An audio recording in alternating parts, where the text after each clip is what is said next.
আজ বক্রেশ্বর তাপবিদ্যুৎ উপনগরীর প্রবীর সেনগুপ্ত উচ্চ বিদ্যালয়ে আয়োজিত খাদ্যমেলায় নতুন উদ্যমে মেতে উঠেছিল শিক্ষক, ছাত্রছাত্রী এবং অভিভাবকরা। অনুষ্ঠানে উপস্থিত ছিলেন বক্রেশ্বর তাপবিদ্যুৎ কেন্দ্রের জেনারেল ম্যানেজার মাননীয় প্রদীপ্ত মুখার্জি মহাশয় এবং বিদ্যালয়ের ভারপ্রাপ্ত প্রধান শিক্ষক মামুন হাসান মহাশয়। এবছর এই খাদ্যমেলা তার দ্বিতীয় বছরে পা দিল। বিদ্যালয়ের ৪৬টি টেবিল জুড়ে প্রদর্শিত হল বাহারি সব খাবারের সম্ভার। ইডলি, চিকেন পকোড়া, নলেন গুড়ের পায়েস থেকে শুরু করে চাউমিন, ছাত্রছাত্রীদের হাতের গুণে সব খাবারই হয়ে উঠেছিল চোখে পড়ার মতো। উৎসবের বিশেষত্ব ছিল ডিজিটাল যুগের সাথে তাল মিলিয়ে নগদ অর্থের পাশাপাশি অনলাইনে বিল পেমেন্টের ব্যবস্থা।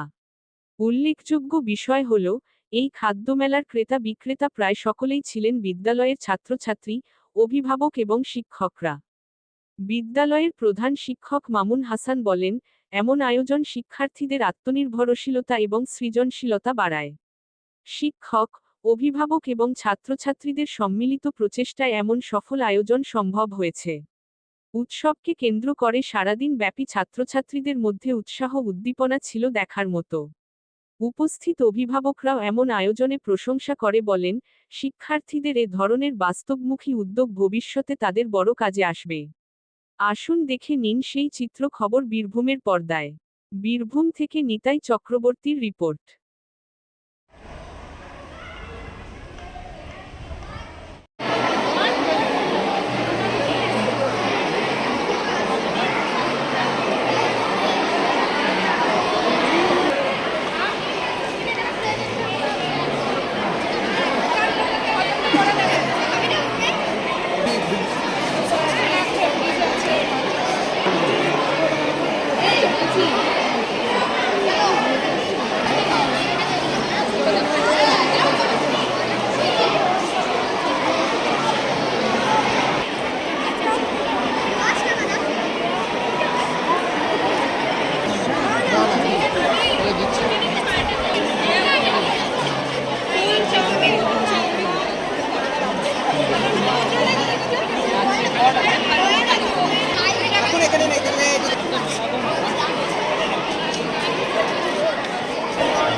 तेरा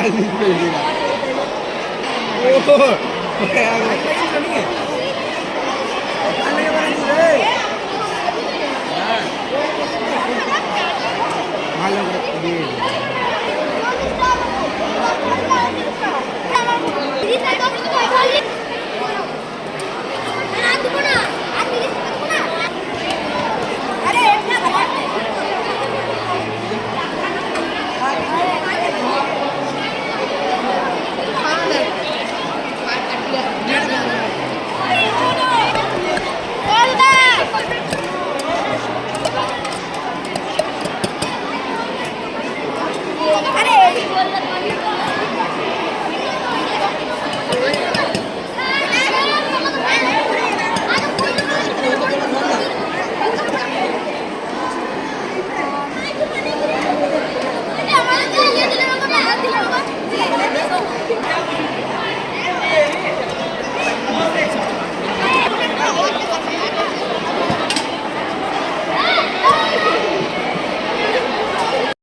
আমরা স্কুলে ছাত্রছাত্রীদের নিয়ে খাদ্যমেলার উদ্যোগ নিয়েছি। গত বছর 26টা টেবিল হয়েছিল, এবছর 46টা টেবিল হয়েছে। এবং গত বছর যে সমস্ত ছাত্রছাত্রী তাদের অভিভাবকের সহায়তা নিয়েছিল, এবার কিন্তু তারা স্বয়ংসম্পন্ন নিজেরাই করতে পেরেছে। এটা আমরা করতে চেয়েছি, বাচ্চারা অনেকে অনেক কিছু করতে পারে, বিক্রি ক্রয় কোনো জিনিস তৈরি করা, এবং টিফিনে বাইরের খাবার না খেয়ে ওরা যে খুব সহজেই বাড়ির খাবার নিয়ে আসতে পারে এবং সেটা চিত্তাকর্ষকও হয় এবং স্বাদ বহুলও হয়, সেই দিকে ওরা নিজেরাও সচেষ্ট থাকে, গার্জেনও সচেষ্ট থাকে, আমরাও আনন্দিত হই, বাচ্চারাও খুব খুশি হয়। এই উদ্দেশ্যেই আমরা এই মেলাটা করেছি। আমাদের সহকর্মী যারা আছেন তাদের সবাইকেই ধন্যবাদ, কারণ তারা ছাড়া এটা করা সম্ভব ছিল না। আমাদের প্রকল্পের কর্তৃপক্ষ তথা জেনারেল ম্যানেজার সাহেবকেও আমরা স্কুলের পক্ষ থেকে কৃতজ্ঞতা এবং অভিনন্দন জানাচ্ছি। অভিভাবক যারা সহায়তা করেছেন, আজকের দিনটায় কারো ঠাকমা দিদিমাও এসছেন, তাদের সবাইকে আমরা যথাযথ সম্মান এবং সম্ভাষণ জানাই।